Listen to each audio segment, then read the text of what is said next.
नमस्कार मित्रांनो, आमच्या चॅनलवर नवीन असाल तर चॅनलला नक्की सबस्क्राईब करा, म्हणजे तुम्हाला मालिकेचे नवनवीन एपिसोड सर्वात अगोदर पाहायला मिळतील. तर अप्पी आमची कलेक्टर या मालिकेमध्ये काय घडलं? मनी इकडे वकिलाकडे जमिनीची कागदपत्र घेऊन आली असते, तर वकील कागदपत्र घेतो आणि बोलतो, तुमचे काम होऊन जाईल, तुम्ही माझ्या मित्राचे आई आहात. असं बोलून मनी तिथून निघून जाते. त्यानंतर घरी सर्व हॉलमध्ये असतात, तेवढ्यात तिथे स्वप्नील येतो आणि बोलतो, मला घरी एकटं वाटतं असतं.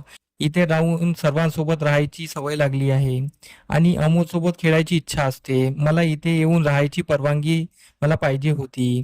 तर अप्पी बोलते, अहो सर, परवानगी कशाला? हे घर तुमचंच आहे, कधी पण या. तर कदम बोलतात, नाही स्वप्नील, मी तुला परवानगी देणार नाही, कारण रुपाली वेगवेगळी कारस्थान करते आणि अप्पी अर्जुनला वेगळं करण्यासाठी काही ना काही करतच असते. तर अमोलला सर्व घर एकत्र पाहिजे असते आणि आता मला घरात असं काही झालेलं आवडणार नाही, म्हणून मी तुला परवानगी देणार नाही, तू नको येऊ, असं कदम डायरेक्ट बोलतात. आणि हा त्यांचा शेवटचा निर्णय असतो. अर्जुन अप्पी कदमांना समजावतात, पण कदम काही समजायच्या पलीकडे असतात. तर स्वप्नील नाराज होऊन तिथून निघून जातो. इकडे अर्जुन स्टेशनला येतो. अर्जुन नाराज असतो. तो चिंचुकेला घडलेला सर्व प्रकार सांगतो. तर चिंचुके अपर्णा मॅडमला दोष देत असतो आणि रुपाली वहिनींना सपोर्ट करत असतो. त्यामुळे अर्जुन अजून चिडतो आणि चिंचुके तिथून निघून जातो. त्यानंतर अर्जुन रात्री घरी येतो.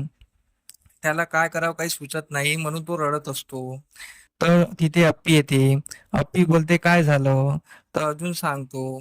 त्यानंतर अप्पी त्याला समजावते की कदमांनी अमोलसाठी जे काही केलेलं आहे, ते अमोलला एकत्र कुटुंब पाहिजे, त्याला सगळं चांगलं पाहिजे आणि सर्व खुशीने राहायला पाहिजे, म्हणून त्यांनी असा काही विचार केला असेल.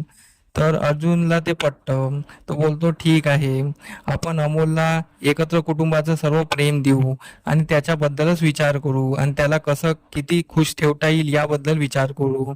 आणि मग दोघंही शांत होतात. त्यानंतर इकडे कदम बापू बोलत असतात.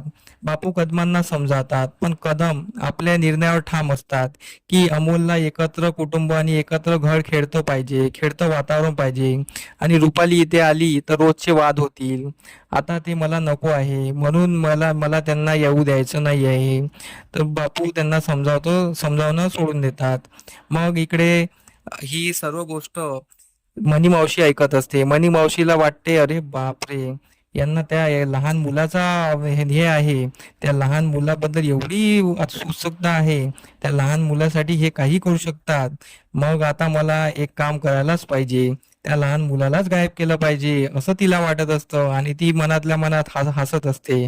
आणि इथेच आजचा भाग संपतो. धन्यवाद.